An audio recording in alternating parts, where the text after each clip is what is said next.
Hey there, diggers. You're here with David. I'm back home on the weekend after my first kind of orientation week at college, and I've brought the Bounty Hunter Quick Draw 2 with me, and I figured, on the weekends or during the week if I have time, it'd be nice to have a detector along, and it's definitely not anything like the e-trac, but I'd rather be swinging than not.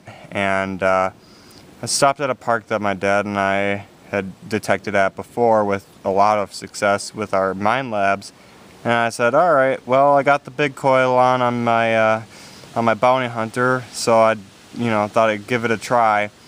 I was going along and I got kind of a weird signal. It was bouncing between like 50 cents and iron foil, and I had my sensitivity way up and my discrimination really low, so I was getting a lot of junk signals. So I figured it was more junk, but at the bottom of a 5-inch plug I got this nice thing, and all you detectorists know what that is. That's a buffalo nickel. I think it's a 1928, but I'm not sure. It's pretty smooth, but it cleaned up really nicely, and I'll show you the back of it.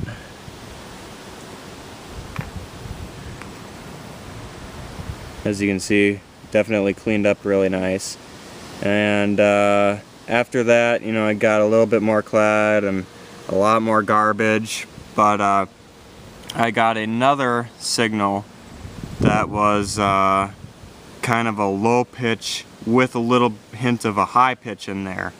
And it was another double target hole. Like this buffalo nickel had a bottle cap in the hole too, and I think that's what gave the high signal. And this was just the opposite. The low signal was the bottle cap, and then a couple more inches down there was this, a 1926 wheat penny. Now unfortunately, with the other junk in the hole, it was hard to pinpoint this particular target, and I did put a nice ding in there, and that's always a bummer because it's an early wheat. But with my not as advanced equipment, it's a little bit harder, but I'll take any goodie that will come my way. Thanks for watching, diggers. Get back with you when we can. Bye. Well, I'm at the same ball fields I was at a week or so ago. Tonight's Tuesday night, the 27th of August, 2013. The sun's going down. It's hotter than heck here the last few days. When I started here about 6 o'clock this evening, it was still 95 degrees. It's probably down to about 90. It's on its way down to 85 or 82, something like that overnight. I've been hunting around.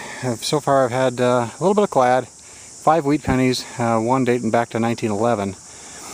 And now I got this hole here, which was giving me a signal like 742, a little bouncy, a lot of different signals, but all seemingly good targets. And it was really a bugger to try to find. You can see I got a lot of dirt out of the hole after digging my plug, and anyway, it was on the side, the back edge, back in there, and now maybe you can see on the edge there. I haven't looked at it yet, but I bet I nicked it because it was in the sidewall, and it looks like it was straight up and down in the sidewall. So I'll take a look at it and see what I got here.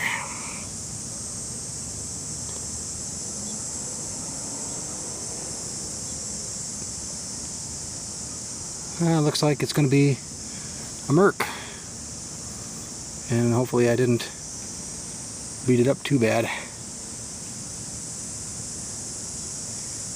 Alright, that's a good way to finish it. I think I'll call it a night. Thanks for watching, everybody.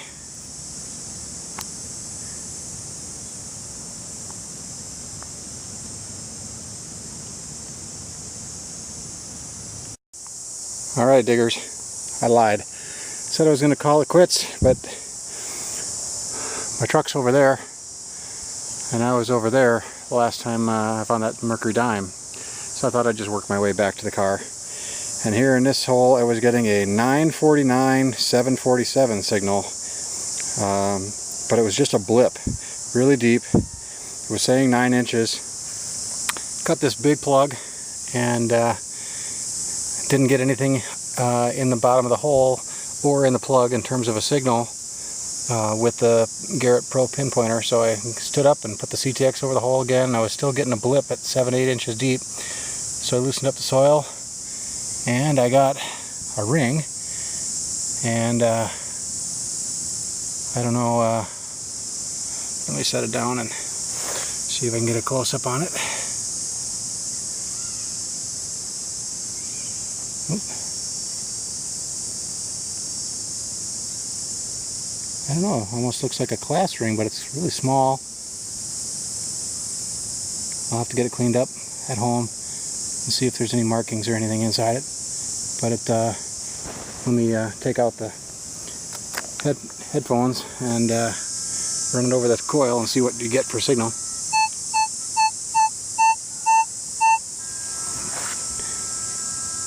$10.47. So my guess is with those kind of numbers, it is silver.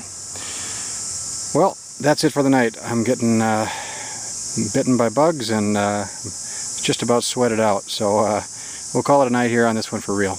We'll get back with you again later, diggers. Have a great day and happy hunting. Alright, gang. I was getting a signal that was nice and fluty at a 7 to 8 inch depth. I cut a big hole. I didn't pinpoint it very well. But maybe you can see on the edge, looks like I got a silver dime. It was jumping all over on the signals. Let me pull out the headphones so we can hear it here. Oh boy.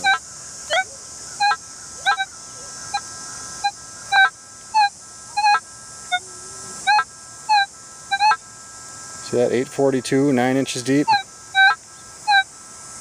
641, 8 inches deep. 640. Anyway, silver dime. Just thought I'd give you guys some of the sounds and the sights. And now we'll see what it is as I get it out.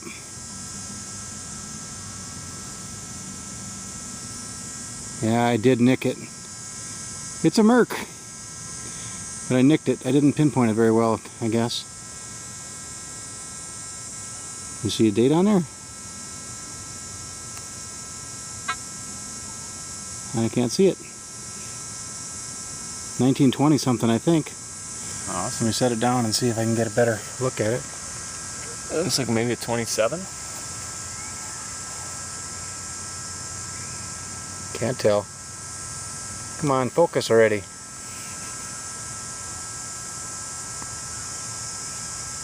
Boy.